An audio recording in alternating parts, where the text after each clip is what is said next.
gained most of it. The Atkins dieters ended up, on average, losing 4.4% of their body weight, or about 9.5 pounds, and the low-calorie dieters lost about 2.5%, or about 5.5 pounds, but the difference between the groups was not statistically different. Still, the Atkins diet, to the investigators' astonishment, led to higher levels of HDL cholesterol, which is linked to protection against heart disease, and lower levels of triglycerides in the blood, which also indicate a reduced heart disease risk. The conventional diet did just the opposite. "That's not what we expected," Foster said. "How did it happen? Was it good? Was it bad? Was it indifferent? And most important, what is the best way to lose weight?" This last one is a fraught question, of course. To someone like Gary Foster, tall, with a long, gangly body and barely a hint of a paunch, a man who does not worry about his weight, the question is of academic interest. It is a research puzzle, a query that could lead to more grants for his university's weight loss center, which paid his salary, and that could lead to publications in leading medical journals, bolstering his professional reputation. But for the millions of overweight people who have spent their lives obsessing about food, veering from one diet, one weight loss plan to another, thinking about food and their weight every day of their lives, the question is all too immediate. The three researchers published their results in the May 22, 2003 issue of the New England Journal of Medicine, one of the most prestigious medical journals. Their paper was accompanied by an editorial that ended with the usual platitudes. "The recipe for effective weight loss is a combination of motivation, physical activity, and caloric restriction," it said. Until further evidence is available regarding the long-term benefits of a low-carbohydrate approach, physicians should continue to recommend a healthy lifestyle that includes regular physical activity and a balanced diet. The editorial, of course, dodged the question, is it possible for most people to permanently lose weight? And if so, how? If a healthy lifestyle were enough, would 2/3 of the nation have a weight problem?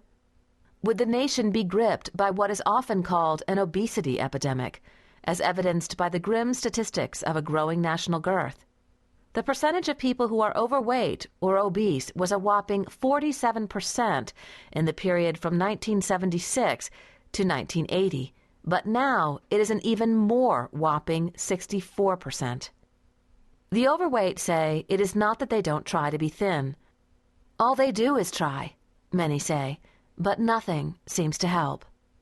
They may never have asked whether there is any scientific evidence that one diet is better than another, but most have, in a sense, experimented by themselves, trying diet after diet, hoping to find one that will lead them to their dream weight.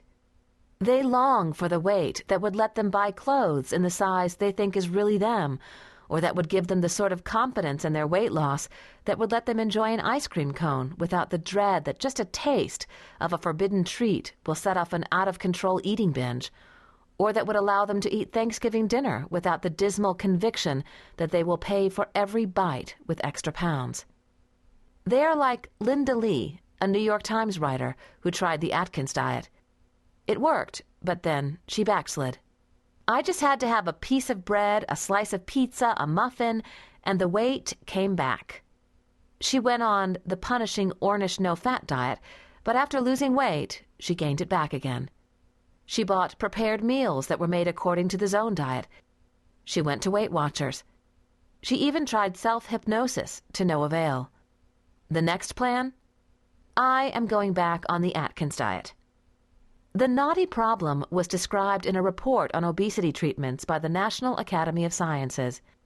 Its committee of medical experts concluded that the battle for weight control is never won, even after you lose weight. An obese individual faces a continuous lifelong struggle with no expectation that the struggle required will diminish with time. For most people, even a brief abatement in effort will be met with a significant setback in control. Yet, there are those who manage to rid themselves of extra fat, like Richard Wertman, director of the Clinical Research Center of the Massachusetts Institute of Technology. Wertman got control of his weight decades ago and has never regained the pounds he lost.